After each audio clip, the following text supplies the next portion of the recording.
Now, if you're from the startup space, innovation space, investment space, or just the tech space, well, you may want to spend some time. I'm not going to take too much of your time. I want to give you a quick rundown of what has been happening in the ASEAN region in the last quarter, right? So very quickly, there are three major moves here.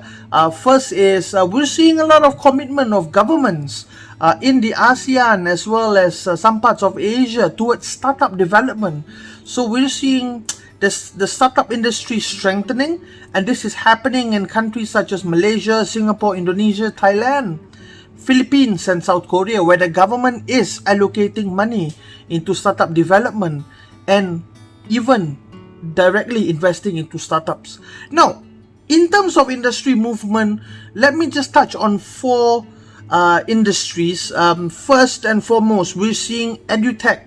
In the field of edutech, there's an increase in interest among larger investors in online learning due to a 750 million investment in China's Chua Bank and 500 million capital injection in India's Biju. Something's happening in edutech, and this is testimony.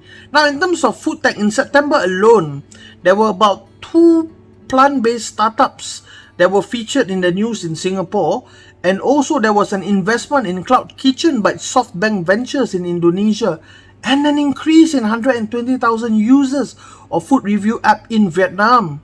Well, something's brewing in food tech in this region. Now, in terms of insurtech, this is an area that's still growing. When you speak to investors, some investors are still lukewarm about this. Some investors are quite bullish, But, like it or not, money has been raised in this area. Policy Street raised 1.8 million in August. September sees an increased in interest by insurtech companies in the Indonesia market alone. They're seeing something we don't, right? So that's where you're seeing countries such as Pasar Polis and Sunday increasing activity in Indonesia, insurtech startups. Now, in terms of e-commerce, well, I think in Indonesia, if you look at it, two of the major players in e-commerce space, PioneerBelanja.com and Sorabel, have ceased to exist. Right, and in Q3 alone, Bukalapak sees all co-founders exit the company.